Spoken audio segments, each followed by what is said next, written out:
Abby and I both are huge fans of the M dash, and we Super fan. we absolutely use it all the time. And it was like, I've written essays longer than that because it was only like, what, 3 pages? You could fit on a napkin what he wrote.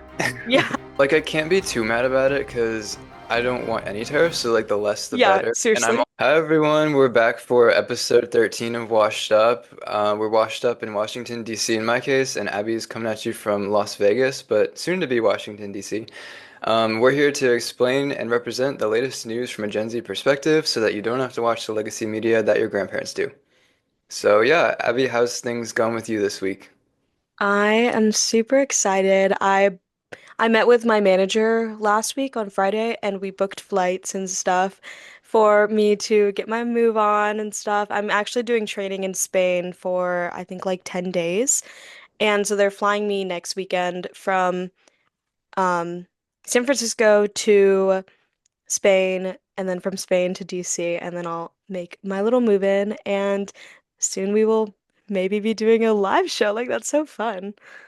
Yeah, it'll be great. I don't know if you'll have time for an episode when you're in Europe, but we could do like a little international correspondent moment if you wanted to.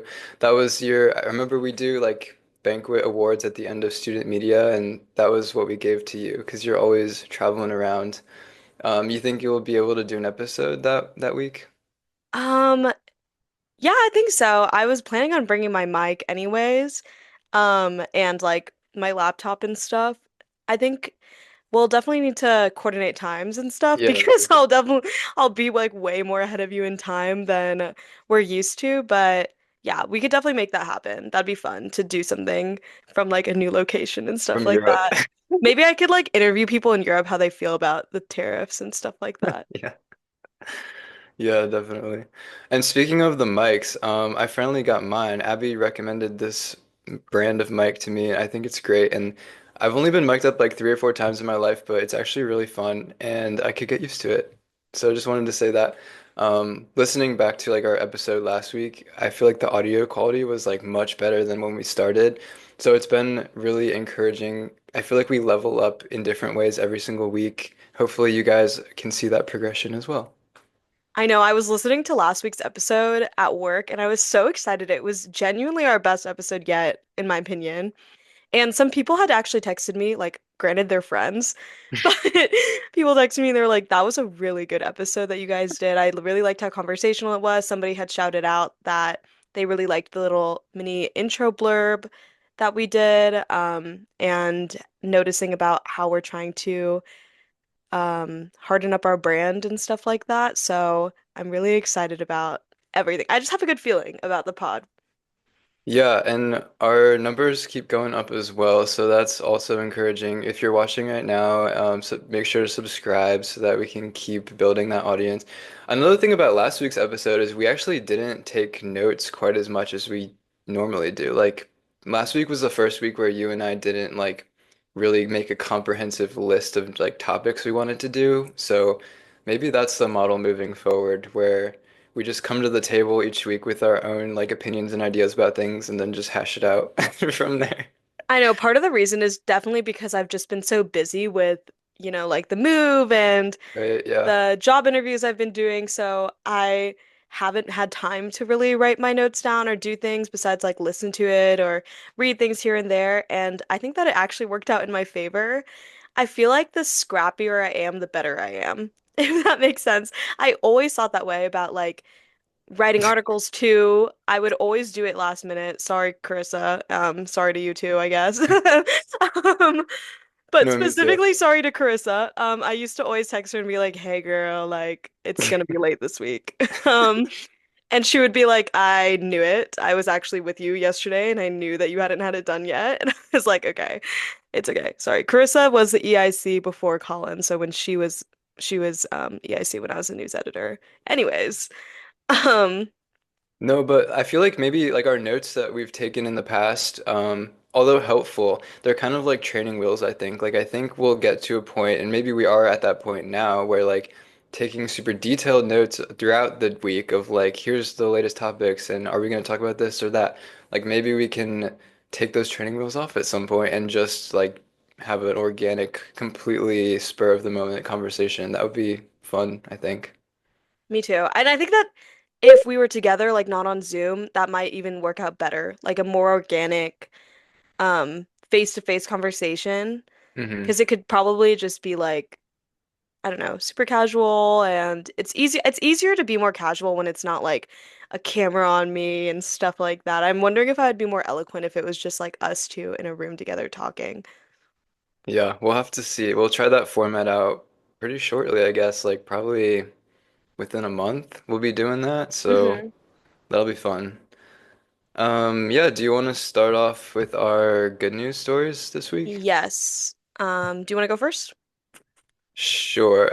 This week I found my good news story from the Doomslayer newsletter, which is put together by Malcolm Cochrane and the humanprogress.org people. So they were writing about Javier Milei in Argentina and Hmm. how the economics in Argentina seems to be looking pretty good.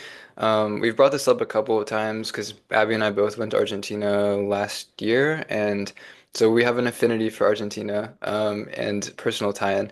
But apparently, their numbers, the second half of 2024, their poverty rate was 38.1%, and that was a drop of 3.6 percentage point from when he took office in December of 2023. And then also, inflation has been coming down. It's now between 2 and 3%, which is down from 25% in late 2023 when he was elected. So it's interesting because Malay has really taken a similar approach to Doge, just like deregulating everything and letting the markets kind of do their thing. And it seems to be having an effect on, again, poverty and inflation rates. But I also thought it was important to note that another thing that Malay does is he's very anti-tariff and he's very anti, like trade war. And so like part of his strategy of liberalizing their economy has been getting rid of also tariffs and like import taxes and regulations with all of that. So I think the model is only reproducible and only successful perhaps because of his attitude toward both trade and regulation within the country. You kind of have to have both at the Hmm. same time, I think, if you're going to really drive things in the direction that you want to go.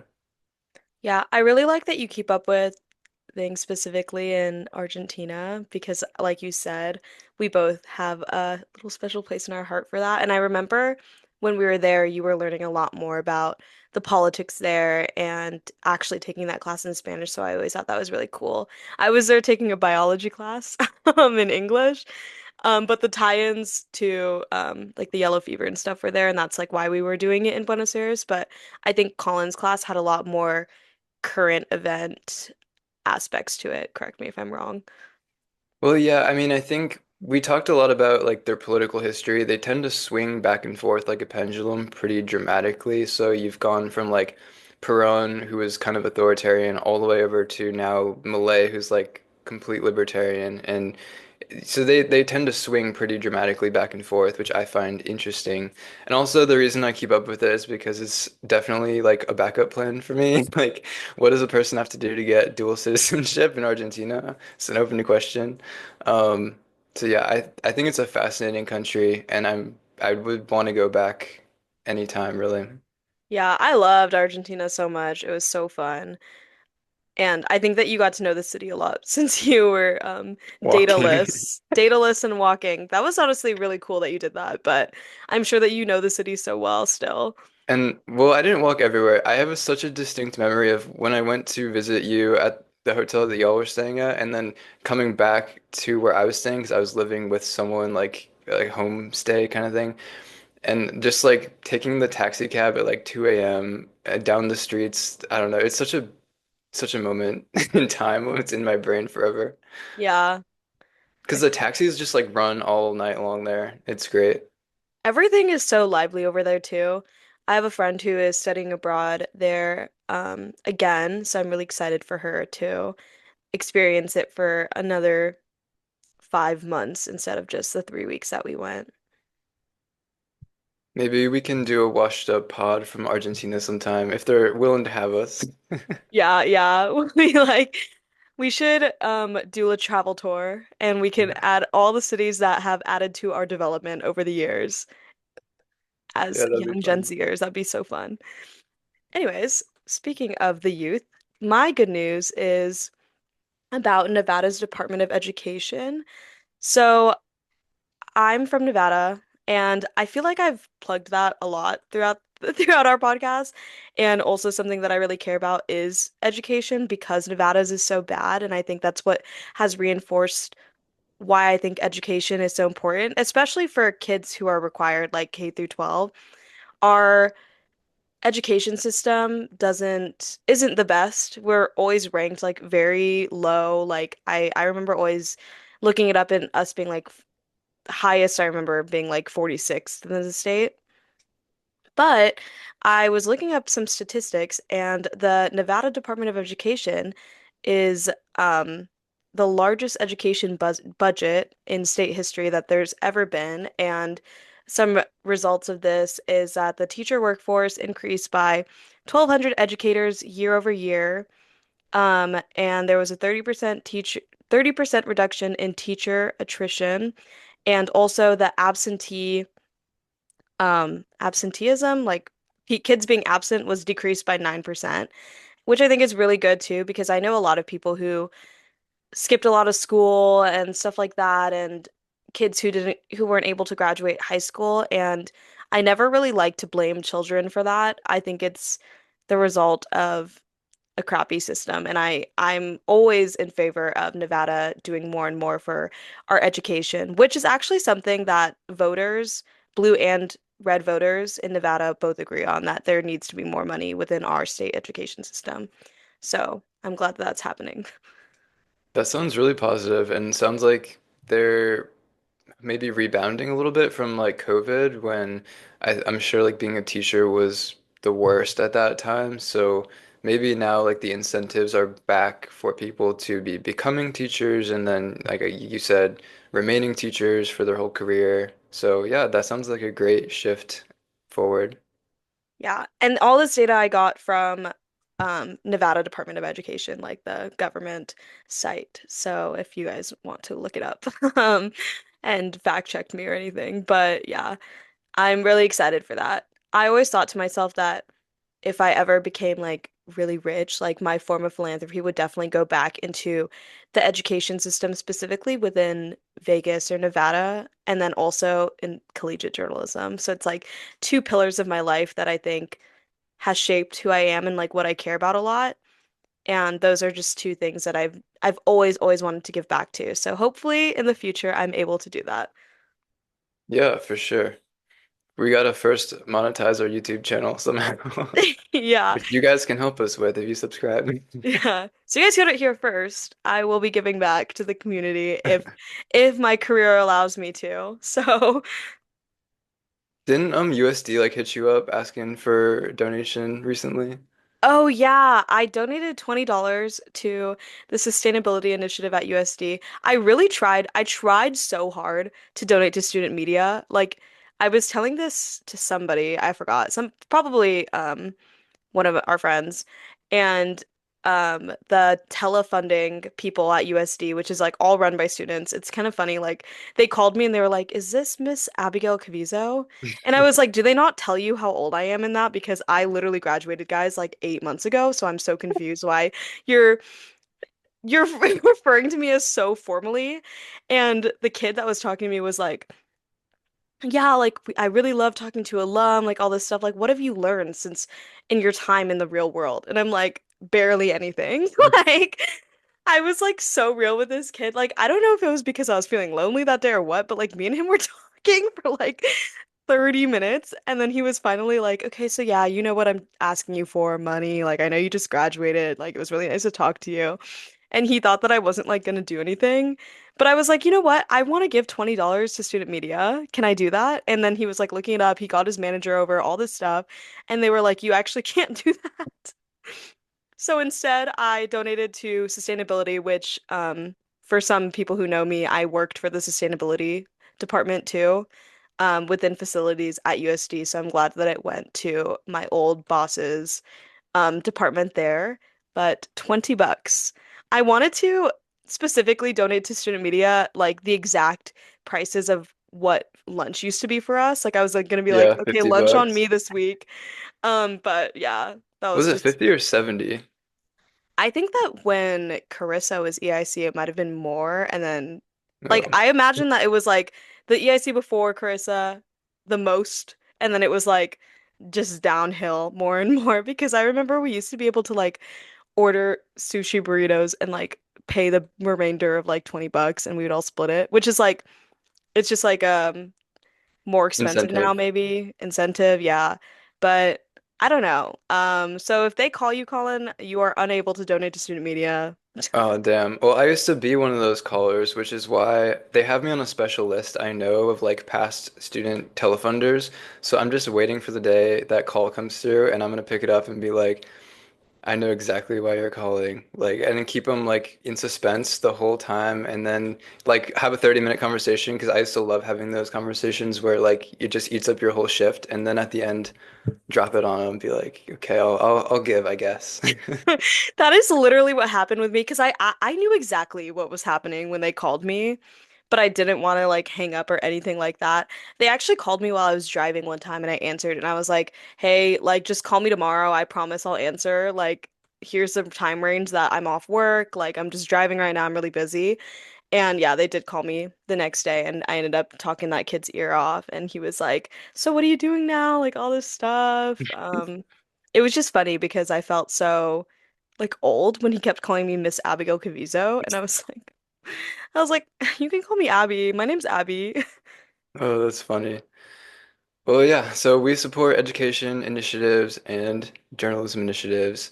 Um, anyway, do you want to roll into our first topic this week? Yes.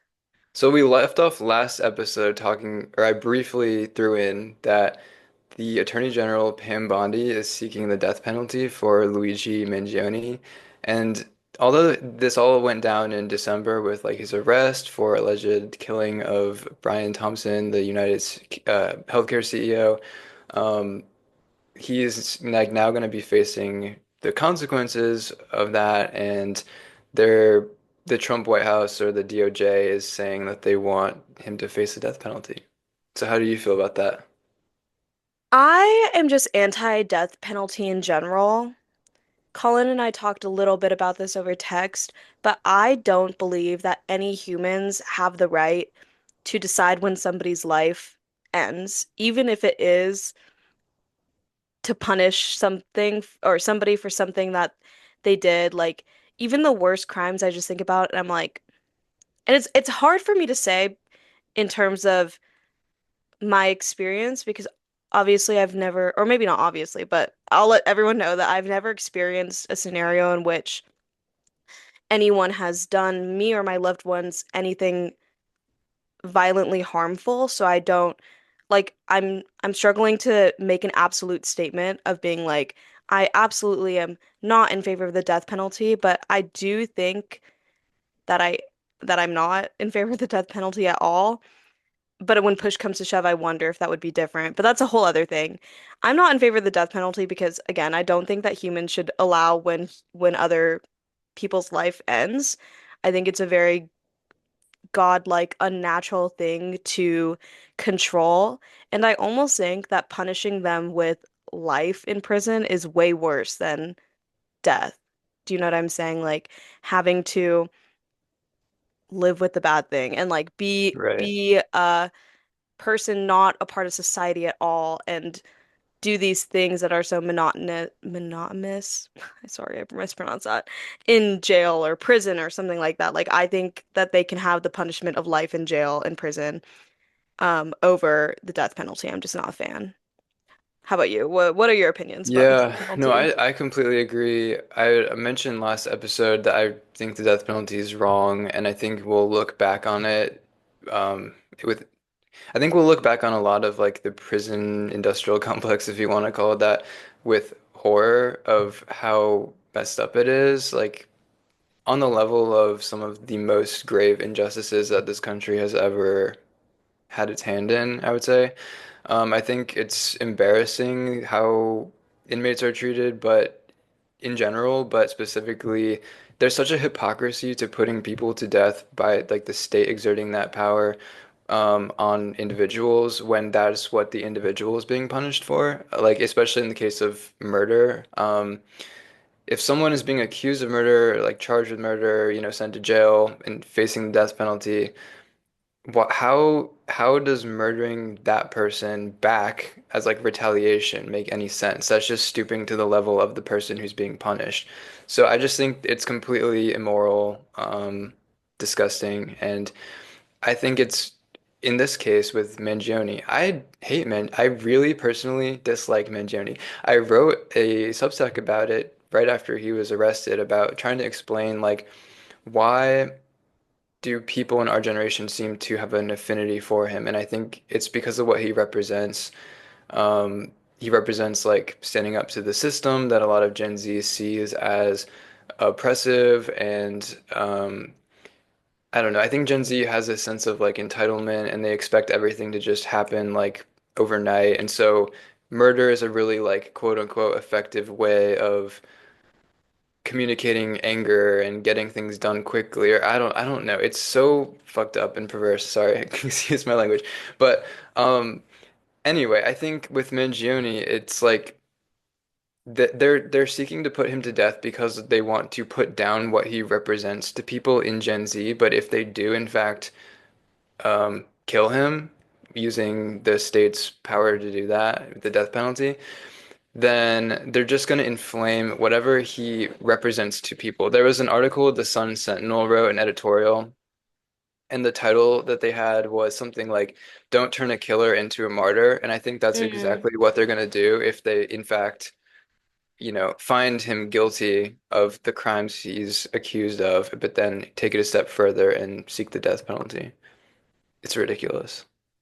I agree with you with what you're saying, and I think I saw that headline somewhere too because I remember thinking to myself that if they do kill him and put him to the death penalty, like it'll only further enrage people into turning him into like a martyr type being, just like you said.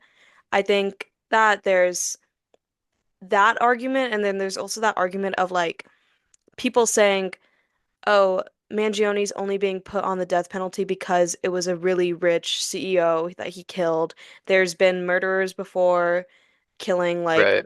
people of lesser stature, and the death penalty was never considered. And I think that's another layer of people kind of, I guess, memorializing Mangione as somebody who is a hero, somebody who is leading this quote revolution.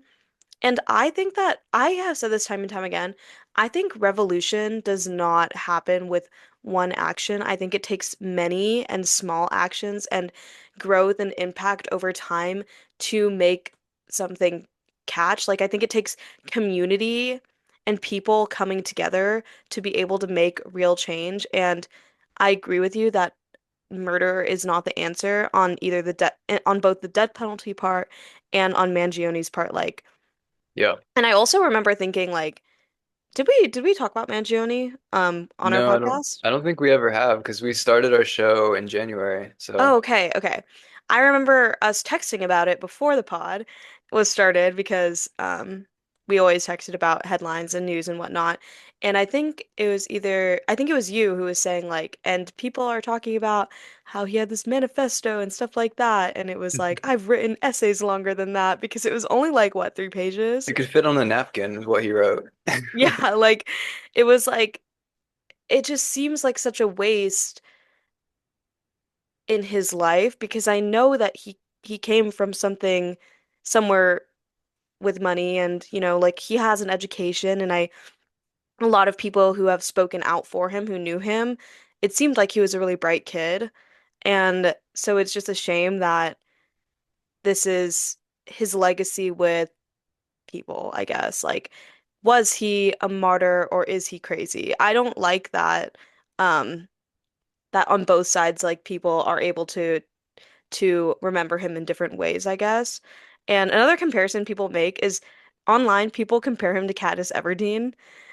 Um, I'm a big Hunger Games fan, you guys, and I promise you Mangione is not the Mockingjay of our generation. Like there That makes me is ill. Like I actually feel ill when you said that. I think that it's a slap in the Ugh. face to other activists and other people who should be our quote Mockingjay. You know what I'm saying? Like the the activists of our time who are doing something that is so meaningful, like with art and with organizing peaceful protests or protests in general. Like I think that violence is not the answer in any sort of form. Oh, 100%. And like what you just said about art as a form of resistance, I think that is the key. Like art is the most effective, evocative, powerful form of making a statement. And oftentimes it does it in a subtle way that's not like as well, it doesn't have quite the impact of like the immediate effects of something like violence, but it kind of like seeps out into the culture and it affects things on that level as opposed to, I don't know, like the culture of fear that violence creates. And I think that that's the point of violence is to make people afraid.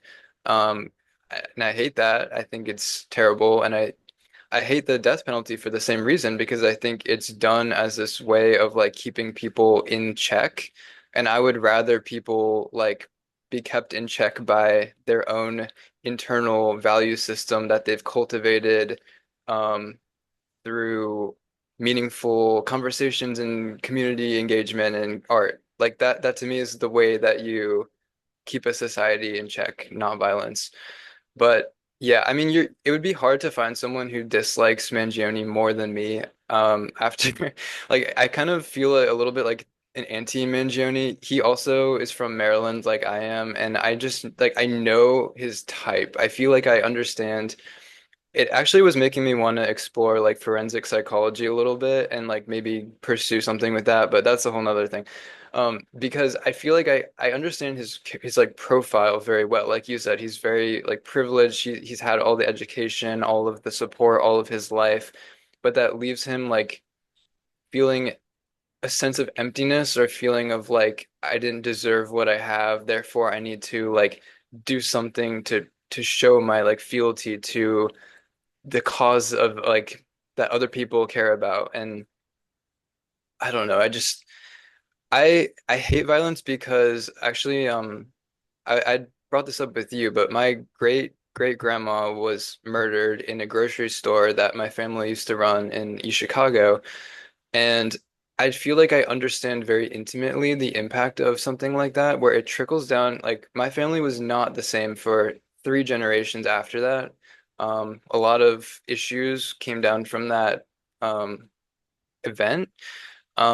People committed suicide, substance abuse, like all of this stuff because of one person who pulled a trigger and shot my great grandma dead. And so I feel like there's no excuse for what he did to the United Healthcare CEO. Whatever issues you might have with like the healthcare system or you want to see reform happen, like that's just it's not an acceptable. He's pulling the trigger on one person, but it's affecting everybody with again the culture of fear and then the impact it's going to have on his family. And people are just never the same after violence happens like that. And I want to say that that CEO, I disagree with so much of how our healthcare system is run. And I think that you can believe this goes back to another theme that I think we talk about a lot in that sometimes our generation or young people lack the nuance of looking at things with layers. Like I can disagree with the death penalty and I could disagree with what Mangione did, but I could also disagree with everything that the CEO like stood for. Like people are saying Right. like this is not even an eye for an eye, it's an eye for so many eyes because there's so much blood on the CEO's hands. I agree with that, but I do not agree with solving for with murder. Like I don't think that this is an eye for an eye situation. I think that Mangione wasted his potential and that's very unfortunate. And I think that killing another human being is wrong in any scenario. It's the same reason why I don't respect the death penalty, and it's the same reason why I think that we should have universal health care. Like it all connects somehow, but sometimes people are looking at it from this black and white perspective of being like, well, that person has done 100 wrongs, so it's okay that this person does one wrong, you know? Yeah, and I also wanted to bring in, as we're talking about people's like tolerance level for violence and murder, which is, I don't know, but there was a recent study done by the Network Contagion Research Institute that found that 55% of people on the left said that it would be justified for Trump to be assassinated. And then the number for Musk was like slightly lower, but still, like notable. And I think this is just something that is like seeped into our culture that somehow this is like an acceptable form of political resistance. And I have the hardest time understanding it and like rationalizing it. I don't think there is a rationalization for it. Um, so I just wanted to throw that out and see what you thought about this sort of like cultural thing that's happening right now. I understand having a lot of hate for people, especially people like Trump and Elon. Like I also hate these men. But I if if violence alone isn't enough of a reason not to engage in that in like murder or other crimes like of the sort, then think about it in a sense of if these people die, then they will forever be memorialized as like amazing martyrs, like blah blah blah. Mm, Like if Trump died at his assassination, oh my God, that he would have the most memorialized reputation. People would be like, "Oh, left side is crazy," like blah blah blah. They are high and mighty until it comes to a Republican, and then all of a sudden they're murderers, you know? Like I could see it playing out in my mind. And if violence alone isn't enough for people not to agree with that, then the thought of the after effects should be enough. right. Oh, absolutely. And there's definitely like I pointed out this statistic which reflects poorly, I think, on the left for their hypothetical support of violence, but it certainly is on both sides. I think violence is sort of the last resort of anyone who's been driven to a really far extreme and doesn't know how to communicate what they believe or affect change. It's like this reactive, impulsive, destructive thing that people do when they feel like they're in a corner and they don't have any way to like communicate. And so I think we should be actively trying to bring people from that like extreme side of both sides of the spectrum, like back into the fold, rather than allowing them to kind of fester on the outskirts of society. Because, I mean, take the would-be Trump assassin. He seemed like an extremely lonely, disconnected, disaffected person. I mean, he was younger than we are, which is shocking to me, but it makes sense. Like, obviously, I never endorse violence of any kind, but we need to be having that conversation about what drives someone to engage in violence in that way, and how can we bring them back from the ledge that they're teetering over. And I want to be so clear when I say that just because I'm saying like Trump shouldn't have been assassinated or these people should not be shot dead, I they are violent people as well. Like I also condemn their violence, and I think that it's important to look at the layers again, like how I'd Mhm. called out and how Colin had said like, oh yeah, it happens on the right side too. And that's the irony of his DOJ wanting to kill Mangione with the death penalty. There's Hmm. just such an irony there, and that's exactly it. You nailed it. Yeah, I don't know. I don't want people to be like, yeah, she's being too kind to whatever, Trump or Elon. I'm never kind to these men. I hate them. And I think that they're one of the, like, they're supporting so much violence and they need to be punished accordingly. That's just a whole other thing, you know? Yeah, and that's what the legal system is for, and I wish that the death penalty wasn't a punishment within the legal system. Hopefully that will change. But And in the same vein, like I also hate Mangione, but I don't think that we should commit the hypocrisy of putting him to death. So I think I we're think gonna it's wrap it up. time for Yeah, Bury the Lead. All right, 5 minutes left, and so that means it's time for Bury the Lead, where we give our hottest takes in the last 5 minutes of the first Zoom. So, this week I think I'm starting off, Yes, and you're starting off. I'm gonna be talking about this thing I saw on LinkedIn of all places, where there's this thing where the M dash, which is the punctuation mark that people use, they're saying that now this is an indicator that something was written by AI. Like if you're reading a document and you see M dashes, it's like, oh, that must be AI because AI loves to just throw in an M dash casually here and there. Okay, first of all, anyone who's in journalism knows very, very well the differences between a hyphen, an N dash, and an M dash, and they know exactly when to use them. And this is part of like AP style, it gets drilled into your head. So Abby and I both are huge fans of the M dash, and we absolutely use it all the time, like in text messages. For a while, I was going out with a journalist, and they would use M dashes like in AP style in all of their texts, and I feel like that's just how essential the M dash is if you're in certain professions. Even in my profession now, I'm a writer, I'm not a journalist, but I use like 20 to 50 M dashes a day. So I love it. All that is to say, for people to now interpret that like AI has distorted the landscape where now like we don't really believe that like things could have been written by real people, and they're looking for like every single excuse to kind of diminish the craft of writing and to not give people like the credit that they deserve for the hard work that really goes into writing. It's disheartening to me that like something that I write might be interpreted, or like I might hand something over to for review or for publication, and they might look at it and immediately write it off or dismiss it because there's the potential that it could have been written by AI, even though it wasn't, because I never use AI.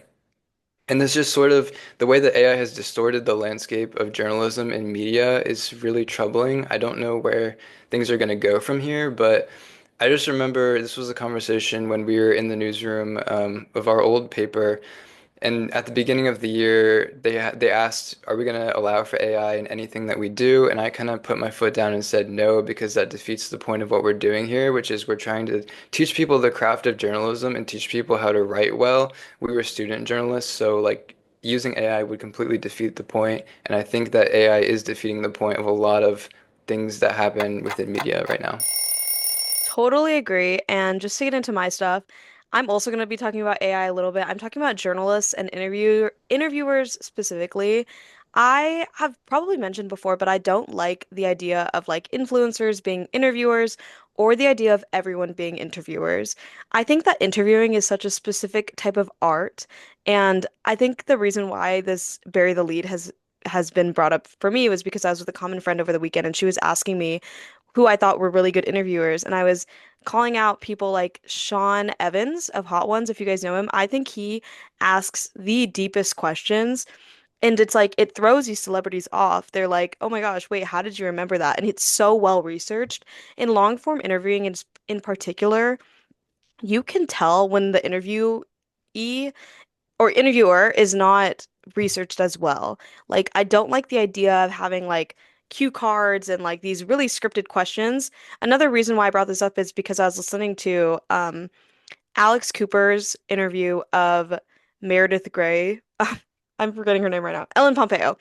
And she had asked her a question about like where she grew up, whatever, and then Ellen had said something about how she was raised around the mob. And I was thinking to myself, oh my gosh, that's so interesting. Like I want to hear more. But instead of asking her about that, she just moved on to her next cue card. And I just don't think that people should be interviewers if they're not trained on that. Like you need to be able to have a flowing conversation. Interviews change. Like not every single question is going to be asked, and not every single question is going to be on your cue card. Like you need to be well researched and you need to know your subject. And plugging this in with AI, I also don't agree with even like you could use AI for questions and like ideas, but I don't think that that should be something that you rely on to even create all your questions. That also is such a robotic form of asking. And like you need to be able to build rapport in a way that isn't unnatural in using AI or um anything like that. Like I think that there's an art to interviewing and people are taking it for granted by letting anyone be interviewers. All right, we're back from our Bury the Lead segment. How do you think that went, Abby? I think it was good. I think that every time I go second, I always say it's harder because of that last like minute, but you were timing it, which I think I should do next time. Yeah, just so we have a good idea of the seconds left, not just the less than a minute prompt that we get. Yeah, I don't know. I thought it was good. I have a little bit to add, maybe to qualify, but I'll try to keep it brief because I don't want to defeat the whole point of bury the lead. But I just wanted to say that I think that AI can really cheapen the quality of work that people produce because it kind of fosters this dependence and that atrophies the skill set that people are supposed to be developing and like maintaining in their roles. So that's why when I say like I think AI can diminish the quality of journalism that people do. That's why we had a no AI policy when we were at the Vista because we wanted people to be developing those skills as students, particularly. Yeah, and that's also kind of what I was, excuse me, what I was saying about like AI and questions. Like it's a good tool to rely on, but especially when it comes to students, I think it's really important to have that balance, like especially kids who are just beginning to write and just beginning to get into journalism. It's better to just say not to have it at all than to just have a snippet of it because they might even get that line a little blurred. When it comes to what I was talking about in interviewing, I also did want to say that I believe that these things can be taught. Like, I'm not saying that like only journalists or only people who identify as journalists should be able to interview because I don't think that's true. I just think that there is a strategic process, learned process to interviewing, and the people who think that it is just asking questions are the ones who aren't doing the best, I think. I think that interviewing can be taught. You can learn how to strategically ask people questions and how to build rapport. And I don't know, there was whole classes about it that I had taken in college, and I think that benefited me a lot, and it could benefit others as well. Yeah, I have a few ideas just based off of what you said. I think it would be it would be cool if we could like interview one another. Maybe once you're here in DC, we could do like a sit down interview with Abby, a sit down interview with Colin, where we interview each other and kind of demonstrate like what does it look like to do an in-depth interview on someone who like we both have a lot of background knowledge of each other, but I'm sure that there's things that like would surface in an interview if we, conducted that. And then that could like kind of demonstrate like what is a what does a good interview look like? Like how does that process even go? So I don't know if you're open to that. I think that could be fun. And then also I had an idea. When we were at the Vista, we had this idea of what if we produced an entire issue of the school paper only using AI to show like what a big difference Mhm. it would make. The Society of Professional Journalists this week had like a similar challenge to students where they were it's ethics week in journalism this week, and so they were challenging students to produce a newspaper that like violated journalistic ethics to show what a difference it would make. I don't know. I don't know how I feel about that challenge, but I was thinking like we had a similar idea of let's see what it would look like if we did the whole paper just using AI, and I think there would be a marked decrease in quality and accuracy if we had ever tried that, even just as a joke. Yeah, I remember when we were talking about that. That would have been so fun Like for because April Fools, it would have been fun. yes. That would have been so fun because I do think that there is a lot of work that goes into producing a paper, especially at, I don't know, in our experience. I'm always a little biased. We were just so scrappy and good in producing an issue that was print every single week, and some weeks it felt like we weren't gonna have one, but we somehow always came through. And it would be fun to compare that to something that was completely AI created to show how much work actually goes into it and how essential journalists really are. Like that human touch, how many times it goes through the editing process, I think is just it's just unsaid work. And my boss always likes to say that the the things that look the easiest are what the most work goes into, and I totally agree with that. Like we we made it look easy to the outside world, I'll say that. I think that the kids even now make it look easy. I think that it gets better and better as the years go on and as kids are keep learning from each other through the word of mouth or, through extra research maybe that other people didn't do. Yeah, and certainly like I do think we'll definitely reach some kind of like happy medium or equilibrium with AI and journalism where like I think they'll get to a point where we learn what it is applicable for and what it is, not so useful for. And I think they'll strike this balance in professional journalism and student journalism where they're using it, for what's beneficial and not for what's not. But as of right now, those boundaries and lines are still being drawn. And so I think it makes sense that the professionals kind of figure that out and then it trickle into student media over time. I'm sure that it will, but it might be a couple of years, maybe. I don't know. The timeline with AI is probably the most unpredictable part of all of it. I But agree even with like that. even like when the printing press was invented, people looked at that and are like, "Oh, this is going to diminish the value of like handwritten scribes." And arguably it did, but it also had this mass benefit of now everyone could be literate and like know things. So, it's a trade-off, and I think we'll see the exact same thing play out with AI too. I know even with daily newsrooms who release breaking news and stories online. Like, even with that, I remember in our newsroom being like, I really hope that our print issue never goes away. And that's coming from an environmentalist. Like, I know how much paper we used, and I was like, this paper print copy means so much to me. Like, it's really hard to let go of those things. And I know that AI will have a place in journalism. It's just a Pandora's box. Like, there's no way that we can stop progressing if the whole world is progressing. hmm So hopefully it doesn't take people out of jobs or it doesn't completely ruin the personal humanized touch of a writer and their voice. And speaking of things taking people out of jobs, do you want to move to our next topic, which Yes, are we is going to talk about tariffs? yes. How did particularly like last week's big, we talked about Liberation Day on our last episode of the pod, so listen to that if you need an update. But so the tariffs hit, and it was basically like 25% and then reciprocal tariffs across the board for like all these different countries. And then the market was experiencing a lot of volatility last week.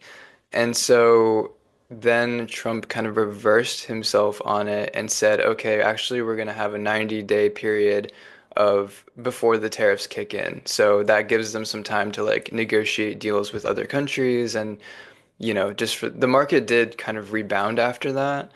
The word on the street was that Jamie Dimon, who's the CEO of JP Morgan Chase, played some kind of a role in convincing Trump, whether that just be like the appearances he was making on media, like hit home with Trump or something like that. But yeah, so Liberation Day tariffs put on hold for 90 days.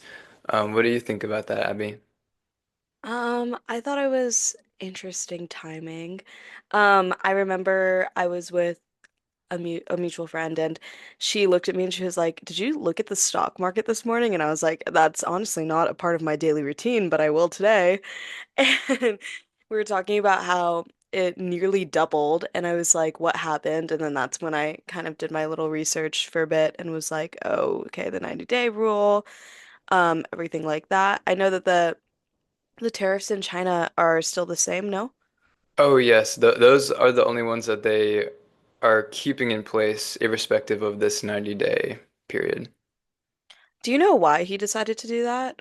Or was there any explanation, or was it kind of just like a If I had to guess, I think it's because he's always, well, first of all, he's always singling out China, but true? because we have this trade deficit with them, where like the amount of goods that we import to China is so much higher than what we export to them. So like Trump is always using that as an indicator of look how imbalanced this trade relationship is.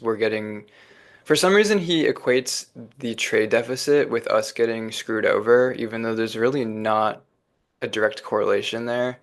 So I think if anything is driving it, that's probably what it is, and probably just because he sees China as our biggest rival in terms of like global hegemony. So Yeah. that's like if he can stick it to him in any way, he will.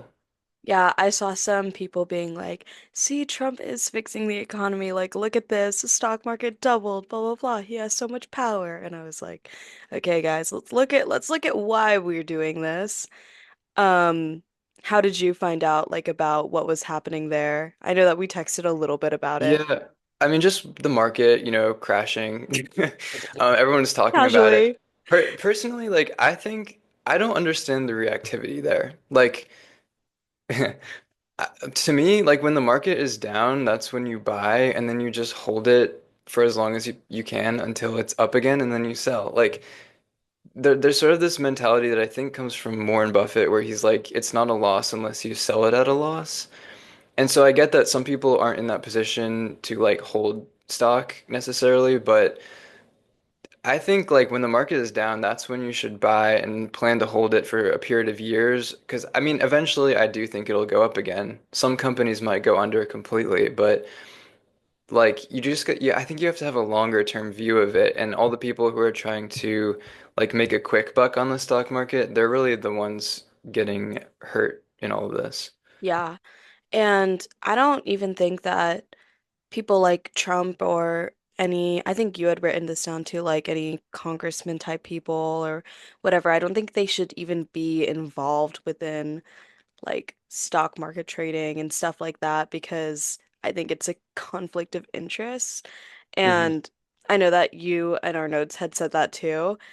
Um, yeah, I don't like the idea of when finances money gets in the way of Congress or, like the executive and judicial. Like I just don't think that any form of money should be or like they should get paid for their job. But like, do you know what I'm saying? Like if they're having outside investments in things that they have control over, I think there's like sort of that conflict of interest there.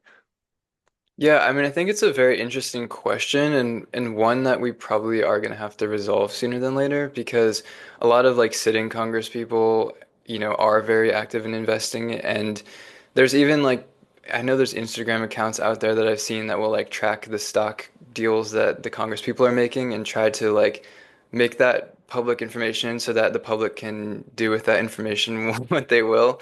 I mean, arguably it would be smart to kind of mimic what Congress people are doing because they do have sort of background inside knowledge, not like inside knowledge, but in advance they can kind of anticipate things maybe better than your average person on the street. Right. So I don't know. There's certainly a conflict of interest in my opinion. Whether or not that warrants like banning Congress people from investing, I don't know. That's a harder sell to me. I think they should have the same like freedoms as any other citizen, but Mhm. bearing in mind what you said, like if it's informing the way that they're doing their job in service to the American people, then maybe in their particular case it justifies some kind of restriction. Yeah. And I was also wondering like how different 90 days will make these tariffs. You know what I'm saying? Like he is implementing the tariffs 90 days from now instead, but what will change 90 days from now? And I think that we talked a little bit about like I was saying how I don't have that much of a background in economy, and you sent me a podcast that I need to listen to, or was in an article from your coworker, Hmm. and that's something that I'm also interested in. Like, oh, what's the difference between now and the next 90 days? I mean, I think the 90-day thing was really to just cool the market panic. Trump was saying that like people were getting yippy, and so that Did he actually say those words? I think it was yeah, I think he said yippee. And so he's trying to like persuade people like don't react. It's all under control, which whether or not that's true, I don't know. I mean, I don't know that it's all under control, but it gives him a period of time to like negotiate and make deals. Um, so that I think is the reason for the 90 days. Whether or not that'll actually pan out how he wants, I don't know. Oh, the other thing he said was he said, "Don't be a panikin," which I guess Wait, I did see that actually, and I was like, okay, Trump. like a variation of Republican, but panic. I guess. I thought it was funny, but yeah, I mean, we'll see if anything actually shifts in 90 days. Ezra Klein, I listened to his podcast about all this and the tariffs, and he said that he thought that Trump had lost a lot of leverage in the deal making by his pulling back on the Liberation Day tariffs. Even though Ezra Klein didn't support the Liberation Day tariffs, he said to reverse them was now the people who Trump is going to be negotiating with know like the outer limit of Trump's pain tolerance is what Ezra Klein said. Hmm. So they know that like if the market is going to crash or something, Trump will pull back, and that loses him some leverage in the deal making process. Yeah. Um, yeah, that'll be interesting to look at too. I'll have to look at Ezra Klein's podcast episode on that. I always like when he's explaining things to me, but It's good, but like all this tariff stuff, it's very dense. yeah, So, I mean, like moving forward, I think as best we can, like if we can convey to people like what's going to be the everyday impact of this is probably the best because I don't know. I mean, we've seen how quickly it can like flip on its head and reverse completely. So the ins and outs of like the economics of it aren't, I mean, that doesn't even really interest me so much. So I don't know if it would interest like a general listener either. I know I'm thinking about our targeted audience, and I'm like, how much of you guys have um interest in the stock market? Does anybody actually have investments? Like, I sure don't. Yeah. Well, I Okay. mean, anyone can email us, let us know if any of this is interesting to you. Washed up Or if you have a weekly. specified, if you have a specified interest and want to talk about it, like and why Gen Zers should be interested, Yeah, yeah, definitely. email us, washedupweekly@gmail.com. Or yeah, email us if you have a strong opinion about whether Congress people should be allowed to trade stock or not, because we're Or figuring that out too. yeah, or DM us on Instagram, washedupweekly. Well, okay, I think it could be an interesting topic for the people in San Diego because, like, they are so there's in a symbiotic relationship with Tijuana where True. I mean, so many people cross the border every day for work purposes, and the economies are pretty intimately intertwined there. So I wonder, particularly our audience in San Diego, I'm curious if they've seen anything, just or heard anything on the ground there about the impact that this tariff with Mexico potentially could have. I wonder if that's something that President Harris commented on or anything like that. I know sometimes that I know we talked about this. I think it was that last episode or maybe 2 episodes ago. We were talking about how we don't really know why the president always had to make comments about like Hmm. global things as much. Like I see the value, but at the same time I don't. And that would be something interesting to see if he said anything about that in terms of like kids crossing or something like that, because even if they don't advertise it as something that happens, it definitely does. I mean, I crossed once a month for work, and then I also went to Mexico. I did a spring break trip down the coast. So I did it a good amount when we were in San Diego. Yeah, for sure. The blue line on the trolley would take you straight to Tijuana. So, Okay. yeah. And do you have anything else you want to talk about before we move on to the next topic? I guess just briefly to finish out the tariffs, the other thing that was exempted, I heard, was like cell phones and technology. Oh Not, yeah, you're right. it was like something like that where there's just weird stuff going on where different carve-outs and goods that wouldn't be tariffed. I don't know. To me, it gets a little messy and complicated, and um, it definitely made me wonder because Trump has been surrounding himself with like tech billionaires and Tech bros, CEOs. billionaires. Like, is it ethical for those products to be excluded from being tariffed when literally everything else is going to be tariffed? I Probably don't know. not. We'll Yeah, let our that makes audience me wonder decide on that too, that. actually. Yeah. Yeah, yeah. I personally don't think that's ethical if there is personal stake in that. Maybe I'll do some more research on that as well because I'm like, where are the connections here? Why are we excluding certain things and not other things? I don't know. We'll see. We'll have to see what happens there too. Like, I can't be too mad about it because I don't want any tariffs, so like the less the Yeah, better. And seriously. I'm also like in the market for a new phone or computer shortly, so I'm like I can't be rightfully mad about it, but the ethics, yeah. It's important. It does matter also. So I'm like, we either have to have all the tariffs or none of the tariffs. I'm just kidding. I'm not in favor of tariffs, my vote guys. is none. None. Yeah. Um, okay. Anyway, Anyways, are we going to talk about the nightclub roof collapse in the Dominican Republic? yeah, that's a really, really rough story. Yeah. How much have you seen Um, about that?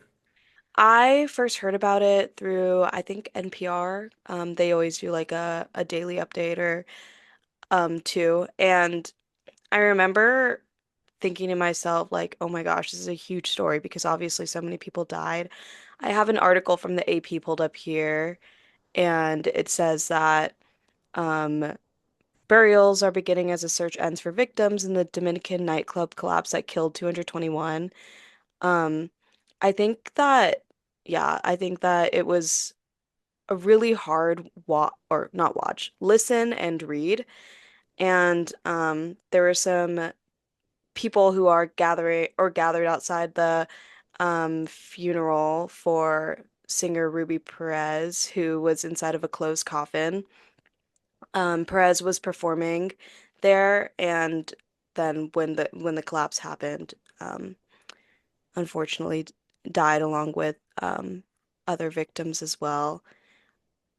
There's also yeah, there's just so many victims, and stories like this just really make me really emotional because I try to put myself in, I try not to, but I find myself putting myself in the shoes of these people who are just like probably out there having a good night and not expecting, you don't go into anything expecting anything bad to happen, and to see this happen is just so, so sad. Yeah, I mean, I'd heard similar things as what you mentioned. Just the sheer number of people is kind of overwhelming. But it happened at the Jet Set nightclub in Santo Domingo. And I heard the building had been constructed like 50 years ago, so it was older. And maybe, like a lot of times when stuff like this happens, similar to when we talked about the DC airplane crash that happened in January, your mind kind of, like you said, goes to two places. You put yourself in that situation and try to imagine what that would be like and all of the complexity and pain of it. And then also, you wonder about why this might have happened and what can be done to prevent it. And Hmm. so I think exactly what you said on the first point. And then on the second point, maybe like the building, um, I mean, this is why regulation does exist, right? So that there's standards and things like this aren't just happening left and right. Same with like the FAA standards and regulations. The reason why we have it is so that planes aren't just getting in crashes all the time. And we kind of take these things for granted, but there's a certain level of regulation that is important that keeps things just functioning, so that this isn't a regular event. But I'd heard, I was reading, now I can't remember where, but yeah, they had said that as they were searching through the rubble, this was an older building, again, built 50 years ago, and that some Hmm. of the roof portions seemed like they might not have been reinforced with like the steel, inside of the concrete, which just helps to keep it stable. And whether or not that's the case, I think we'll probably hear more about and find out. Or another thing like that just pops into my mind is whatever the capacity might have been, the head count, did that play a factor in it? I think they'll investigate this and come out with more information. Hmm. And I also think about like, oh, what was the Dominican Republic's rules and on infrastructure and stuff like that. Like, I'm not very familiar with outside of the US's kind of regulations on stuff like that. Um, Besides in like Tijuana, Mexico, because as I mentioned, I would go down there like once a month. And Tijuana's only 30 minutes south of San Diego, but once you cross, you immediately notice like the infrastructure differences there. And my boss at the time, we would like talk about it, and she would talk about how our students, when it would rain and stuff, like they would have to like sleep with like caved in roofs or like stuff like that. And especially during COVID, it was really bad too because like people weren't going around helping each other to fix things because like, everyone was isolating and stuff. And I just thought it was so crazy because how could like the city looks so different when San Diego is like right there and it's like the US has these rules and regulations and that Tijuana just doesn't. And I just thought that was so insane and stuff like that. And you see it like physically different when you're driving down and the shift is like that. It's so fast. Well, it reminds me of what you said that your boss used to say of like the things that look the simplest and easiest, or like the things we take for granted, are the things that take the most work. And I think that just is so true for many things in society, like from construction to like when you're in a building or a room, the fact that the ceiling stays up seems like it's a I know given, you or like never you think take it for about granted. You that. never, yeah, never. And so when things like that go horribly wrong, same with the plane crash, or same with the Idaho murders of the students we've talked about before, when things that you take for granted just go so horribly wrong, I think the reason it rightfully shocks people is because it makes you aware of how vulnerable you are in any given moment. And our brains can't constantly be like making these risk calculations at like assuming that everything's going to go wrong. So we do have to like cut corners, but every once in a while we're made so aware of like how vulnerable everybody really is. My heart really goes out to all these people, the victims, their families, and yeah, everyone who died. I think that's all I have for that. Anything like any other bonus topics to get to this week? Oh, I think we wanted to talk about, this is sort of a rough pivot here, but a different topic. Coachella happened this past weekend, and Yes. so that's been happening. Anything you want to add about just like the lineup, the performances that you've been seeing? I have been seeing not as many performances as I've seen like people getting ready for Coachella, stuff like that. I'm a really big music festival concert girl. I grew up going to well, not grew up, but in high school I went to Life is Beautiful, which is a festival in Vegas, which I actually just found out from my little sister that they don't do anymore. I didn't do any research on if that's true or not, but like so like if this is wrong, blame my 15-year-old little sister. Just kidding, guys. But yeah, I love things like this. It's so fun. But what I found really interesting was people on social media were criticizing a lot of people who were able to go to Coachella and saying that it was like really tone deaf with everything that's happening right now, especially like the influencers and celebrities who just like get to go for free when they have like so much money in this time that a lot of people don't have a lot. And they like I saw this one girl was talking like about how a certain influencer spent like X amount of money on like drinks, traveling, like whatever, and still got to go to Coachella for free, where like that money would like really do a lot for her in terms of her rent right now. And I thought that was an interesting discourse because I'd never really seen people talk about it like that until now, but it also might just be with the way that prices are falling and, like people are losing jobs and stuff. So I thought that was an interesting part of it to bring up to you in the pod. Yeah, definitely. I mean, I have a lot to say about it, about this year's and last year's, because I actually was able to go last year as part of student media and covering it. I paid my own like wristband or whatever, which we were able one of our mutual friends, we were able to get him on like I don't know, like we made a deal with some guy who didn't want to go and met in a parking lot like the week before, and it was it felt like very sketchy, but it totally worked out and was a great thing. So if anyone wants to go for like cheaper than the listed price, you can find things like that for sure. And Yeah. we were able to get it for like pretty reasonable overall, I would say. It was some of the better money I've ever spent actually, just for the experience that we had.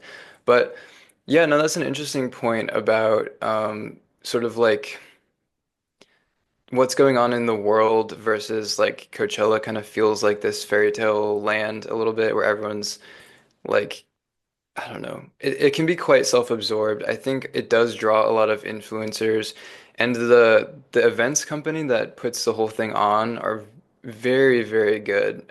They know that if they can get the influencers there, then that's like the coverage that they get from that is huge. Hmm. So it's very professionally well like arranged, and even for us with student media, we literally like emailed them I think the week of Coachella and we're like, hey, we're already going and paying our own way, but like if you can in any way hook us up with like XYZ, like let us know. And they did. They sent they literally like sent us a spreadsheet of like, okay, here's all the performers, here's all their publicists, here's access to the press room in the back. Like here you go, kid, go at it.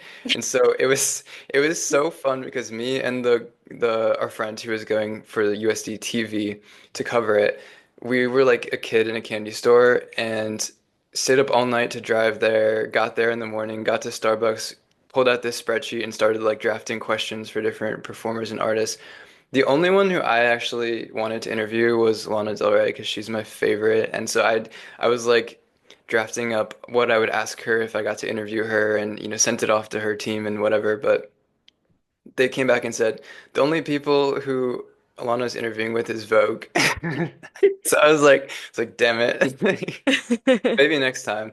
But yeah, no, it was great.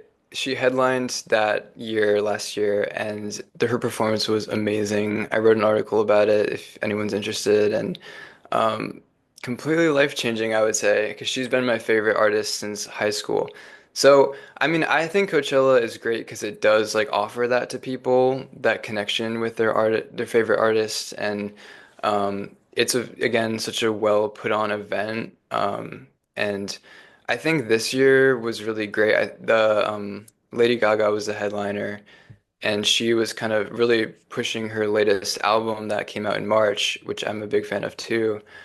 And my other favorite artist, Marina, did a performance that day too, and I thought it was great. She has a new album coming out in June. Hmm. But it's really interesting to see the artists like what songs they do and don't choose to perform. Obviously, they want to play their biggest hits because it's a general audience, and they're trying to like build up a fan base on top of the fans that they already have. So a lot of strategy goes into like the set lists and the costumes and the supporting artists that they bring out to join them. So I find that like dissecting all of that is a lot of fun. Yeah, I love Coachella. Like I said, I went not the year before you, Colin, but like our sophomore year, I think. Yeah, I went. So that was probably spring 22 that I went to Coachella. That was the first and only time I went, and it was kind of like the bigger version of like all the music festivals that I'd been to. I've seen like so many people, and I also think that opportunities like Coachella or like Life is Beautiful or Lollapalooza, like all these things are like a fun chance to like meet people and make community too happen. I've met so many festival friends from these things, and just because people like the same artists as you, it's just so fun to talk to people about like analyzing the lyrics or like even what outfit the person is wearing. And I always thought that at festivals and places like that, concerts, like places where people are sharing art and stories, have always been one of my favorite places to be, one of some of the nicest people to meet. And I think that that is something that the influencers and celebrities don't get to experience that I'm glad that I do, Right. because it truly is so, so fun to meet all these people. And I know that celebrities and influencers probably aren't doing that because they have more of a public figure and they have to like stick to each other, or they're probably in like the more expensive areas. And I always thought it was fun to quote like slum it a bit sometimes and like Hmm. doing those things. I stayed with somebody who happened to live in La Quinta, so it wasn't like I was camping or anything like that. But I've definitely had experiences where I've camped out um for different things, and remember thinking to myself like, dang, this is the slums It's right now. Like I'm it's in the part of the pouring rain experience, though. and Yeah. I'm like waiting for something right now. But at the end of the day, it was just so high energy and so fun and so cool that we all get to like experience this amazing art, regardless of what's going on in the world or like how out of touch celebrities and influencers are. I never I agree that celebrities and influencers are out of touch, but that's almost just a part of them, you know? So it's like I'm never, I don't think personally attacked by that fact.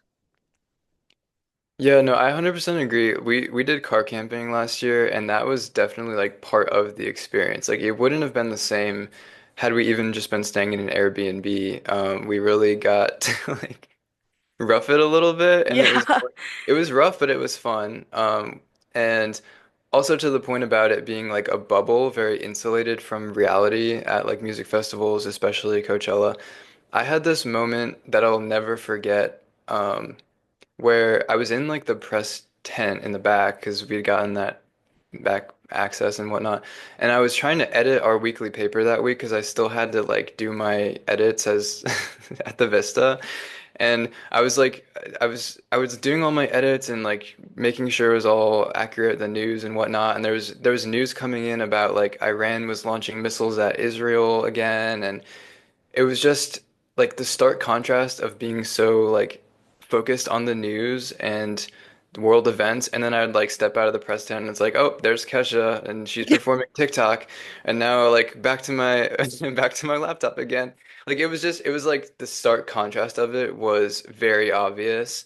The fantasy world out there and then the real world that, we're trying to write about and communicate. Um, It's and a actually, balance for sure. it's and why I love Lana Del Rey, she has a song that literally is about this. It's called Coachella Woodstock in My Mind, where she's talking about the experience of being at a music festival and also outside of you in the real world, quote unquote, there's all this like calamity and stuff going on. So I don't know. I totally recommend that song and her as an artist. And yeah, those memories are forever ingrained in my head. Yeah, so I hope that everyone at Coachella is having a good time. I definitely want to make it back at one point. Um, yeah, we'll see if my wallet has that in store for next year.